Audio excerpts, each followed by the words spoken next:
देखो, नॉर्मल मोमो की रेसिपी तो मैंने बहुत बार बताई है, लेकिन आज ये बताऊंगा कि फ्राइड मोमोज कैसे बनता है। नॉर्मल मोमो बनाने के बाद ज़्यादा कुछ काम तो नहीं रहता, पर वो एक काम करने से फ्राइड और स्टीम मोमो अलग अलग हो जाते हैं। वैसे हाँ, अगर आपको स्टीम मोमो की रेसिपी भी देखना है तो आपको उसकी रेसिपी भी इसमें मिल जाएगी। वैसे हाँ, शुरुआत करना है सब्जियां काटने से। तो फिलहाल तो मैं ले लिया हूँ प्याज, और प्याज को ना एकदम बारीक बारीक काट ले रहा हूँ। और जैसे प्याज को बारीक काटा ना, वैसे ही पत्ता गोभी को, गाजर को, और जो बाकी सब्जियां लेंगे जैसे कि हरी मिर्च, लहसुन, सबको ना एकदम बारीक बारीक ही काटना है। फिर सब्जियों को बारीक काटने के बाद क्या करना है, अब इसका आटा गूंथ लेना है, सॉरी मैदा। तो 1 कप मैदा में डाल दिया है 2 से 3 चम्मच तेल, आधा चम्मच लगभग नमक, थोड़ा सा पानी, या फिर अपनी ज़रूरत के हिसाब से धीरे धीरे करके डालते रहना। फिर थोड़ा थोड़ा पानी डालकर अब इसे ना आराम से गूंथ लो। फिर इस तरह से इसे सॉफ्ट गूंथने के बाद अब ले लो एक पैन, जिसमें डाल दो 3 से 4 चम्मच तेल। और तेल को गर्म करने के बाद डाल दो बारीक कटा हुआ लहसुन, और फिर लहसुन के पकने के बाद डाल दो इसमें बारीक कटा हुआ अदरक। लेकिन हाँ, लहसुन मैंने 2 बड़े चम्मच डाले थे, और अदरक डाल दिया लगभग आधा चम्मच। फिर डाल दिया अपने टेस्ट के हिसाब से हरी मिर्च। हरी मिर्च को भी ना हल्का फुल्का पका लो। और हरी मिर्च के बाद डाल दिया है इसमें प्याज।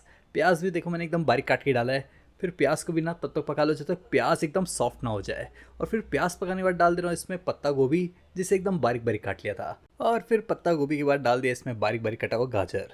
फिर गाजर पत्ता गोभी दोनों को भी अच्छी तरह से पका लो। फिर सारी सब्जियों को अच्छी तरह से पकने दो। उसके बाद डाल देना इसमें अपने टेस्ट के हिसाब से नमक, काली मिर्च पाउडर। काली मिर्च पाउडर भी लगभग आधा चम्मच ही डाला है।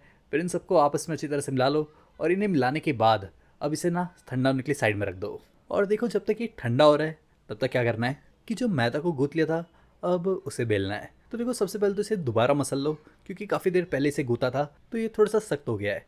अब इसका बनाना है छोटा छोटा पेड़ा। और फिर पेड़ा बनाने के बाद इसे बेल भी लेना है। तो देखो, इसे ज़्यादा छोटा भी नहीं बेलना है। हाँ, पूड़ी से बस थोड़ा सा छोटा ही रखना। मैदा बेलने में वैसे थोड़ी सी दिक्कत आती है, लेकिन हाँ, आराम आराम से बेल लेना। फिर इतना बड़ा इसे बेलने के बाद अब जो फिलिंग बनाया था ना, उसे भर लो। और साइड साइड में लगा लो एजेस पे पानी। और एजेस पे पानी लगाने के बाद अब इसे ना मोमो वाले शेप में फोल्ड कर लो। तो देखो, अब तक तो जैसे नॉर्मल स्टीम मोमो बनते हैं, बस इसे भी वैसे ही बनाना है। इवन इसे स्टीम भी करना है। तो जो स्टीम करने वाला बर्तन होता है उस पर लगा लो तेल।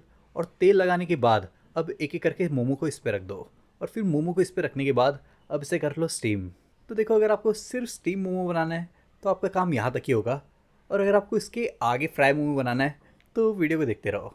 तो स्टीम मोमो बनाने के बाद क्या करना है, लेना है कढ़ाई, जिसमें डालना है बहुत सारा तेल। और तेल को अच्छे से गर्म करने के बाद जो मोमो को स्टीम करके रखा था, अब उसे एक एक करके कढ़ाई में डाल दो। और इसे ना आराम आराम से चलाते हुए फ्राई कर लो। और तब तक फ्राई करो जब तक इसका रंग कुछ इस तरह का ना हो जाए। और जब इसका रंग कुछ इस तरह का हो जाए तब इसे निकाल लो और मोमो की चटनी के साथ सर्व कर लो। अब चटनी की रेसिपी मत मांगना, क्योंकि चटनी की रेसिपी मैंने ऑलरेडी शेयर करके रखी है। बाकी अगर रेसिपी अच्छी लगी तो वीडियो को लाइक करना, शेयर करना, और शेफ प्रतीक्स किचन को सब्सक्राइब भी।